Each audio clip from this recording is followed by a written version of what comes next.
Bonjour, je vais vous présenter la démo du croquis de géographie « La complexité de l'organisation de l'espace mondial ». Alors, en tant que tel, ce croquis ne peut pas être obligatoire au baccalauréat, c'est-à-dire dans la partie de l'épreuve croquis de géographie, partie mineure, si jamais cela s'avère être ainsi au bac.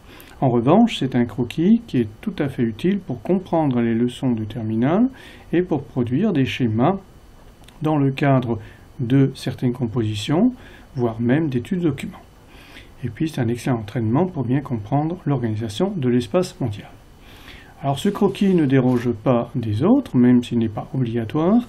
Il part sur le même principe pédagogique, à savoir, il y a tout d'abord, c'est un conseil, un PDF à télécharger sur le site afin de vous entraîner sur papier, et ceci n'est que le corrigé de cet exercice papier qui vous est proposé. N'oubliez jamais qu'au baccalauréat, que ce soit le croquis ou que ce soit les schémas, c'est toujours sur papier que ça se passe. Le jour où vous passerez le bac avec une tablette, ce n'est pas pour demain. Bien, donc ce corrigé se présente comme les autres. Vous avez sur la partie gauche, ici, dans un rectangle jaune, la question qui vous est posée pour comprendre ce qu'on demande. Même question qui est posée sur le PDF. Sur ce grand rectangle de droite, vous avez tous les figurés qui vont permettre de produire votre croquis. Mais, comme c'est écrit, vous ne pouvez pas appuyer sur ces différents figurés. Vous ne produisez strictement rien. Ce rectangle n'est ici que pour pense-bête. Vous avez en revanche 4 boutons pour répondre à la question. À la question comment allez-vous représenter le monde est dominé par les pôles de puissance, etc., etc. Vous avez 4 possibilités. Il n'y a toujours que 4, il n'y en a jamais 5, il n'y en a surtout pas 3. Il y a des figurés ponctuels qui peuvent permettre de répondre à ces questions, figurés linéaires, de surface ou de flèche. Mais avant cela, toujours la petite astuce, vous avez ici 2 boutons. Un bouton contour schématique, voilà, si vous voulez reprendre des éléments sous forme schématique de ce croquis pour en produire bien sûr des schémas. Et vous avez le deuxième bouton, carreau de cahier, avec une numérotation, afin de pouvoir repérer exactement les éléments où ils sont disposés et les faire figurer dans un schéma ou alors sur votre propre croquis. Pour le moment, comme d'habitude, nous allons les décocher. Donc, première question, le monde est dominé par des pôles de puissance au titre desquels une superpuissance politique, économique et culturelle, qui est les États-Unis. Comment allez-vous représenter les États-Unis, superpuissance politique, économique et culturelle? Figuré ponctuel, linéaire, de surface ou flèche? Alors, au choix, ponctuel, pourquoi pas? Un gros cercle rouge ou quelque chose comme ça. Linéaire, pourquoi pas? On entoure les États-Unis. Flèche, peu probable. Surface, pourquoi pas? Alors, on peut toujours regarder un petit peu là-dedans ce qui est proposé. Qu'est-ce qu'on pourrait faire? Alors, voyons voir. Linéaire, par exemple, parce qu'on pourrait entourer, linéaire, on pourrait entourer les États-Unis pour les représenter. Cliquons sur linéaire. Non, ce n'est pas le bon choix. Et on vous explique pourquoi. Ce n'est pas le bon choix. Alors, puisque linéaire n'est pas le bon choix, flèche n'est pas non plus, ponctuel probablement pas, c'est certainement surface. On clique sur surface, c'est le bon choix. On vous explique pourquoi et on vous dit surtout quelle couleur il faut utiliser, même sous la voyez. Mais on vous dit surtout comment il faut appuyer sur votre crayon et pourquoi ce rouge, parce que rouge signifie très important. Souvent, il est rajouté que rouge égale rose rouge à offrir, etc. L'eau chaude est en rouge, alors que l'eau n'a jamais été une autre couleur que transparente. Si elle a une autre couleur, ça devient dangereux. Donc le rouge, c'est bien pour montrer que c'est important, c'est chaud, c'est très important. C'est ce qui est écrit dans ce rectangle ici, qui est à droite. Au même moment, vous avez donc sur votre croquis le figuré qui est posé, et la légende qui commence à se construire. Et vous avez en plus, en bas, ici, à droite, un bouton qui est apparu, cliquez pour continuer, parce que vous avez trouvé, donc on peut poursuivre l'étape. Poursuivons, même chose, question, le pense-bête, les 4 boutons, et toujours c'est le bouton ici. Hormis les États-Unis superpuissance, il y a d'autres grandes puissances économiques et ou politiques, elles sont économiques simplement, elles sont politiques simplement, elles sont les deux à la fois. Comment allez-vous les représenter? Pareil, ponctuel, linéaire, surface ou flèche? Probablement surface, puisque l'autre était surface aussi. Cliquons, voilà. Une couleur orange On vous dit pourquoi, couleur orange, parce que dans un dégradé d'une hiérarchie des couleurs s'opère la manière suivante, rouge, orange et jaune. Jaune très clair bien sûr, pas le jaune citron. Ici on voit très bien les contrastes qui s'opèrent, très important, moins important. La légende qui se construit, on peut poursuivre. Outre les États-Unis superpuissance et autres grandes puissances, il y a désormais des pays émergents. Émergents, c'est-à-dire qui sortent tout simplement de l'état de développement, sous-développement pour certains. Comment les reproduire?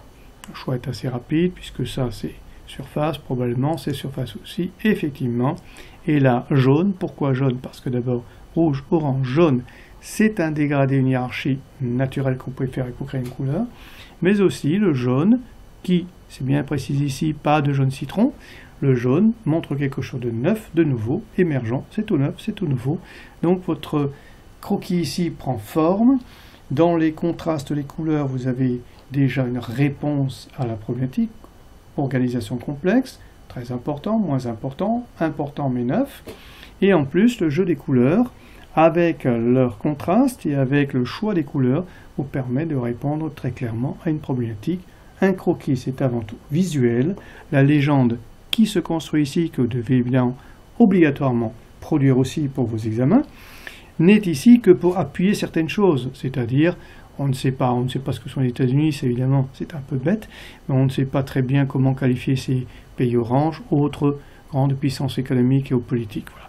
Après, avec certains figurés, ce n'est pas toujours très évident, on se reporte sur la légende. Mais ici, on le voit très nettement, votre monde commence à se dessiner. Et quand vous aurez fini toutes ces étapes, vous obtiendrez le croquis suivant. Le monde ici est bien complexe, il est bien écrit, on voit bien apparaître ici les zones, on va dire, très importantes. On voit apparaître ici les pays neufs, qu'on dit émergents, et on voit ici des pays qui sont effacés, qui ont des problèmes.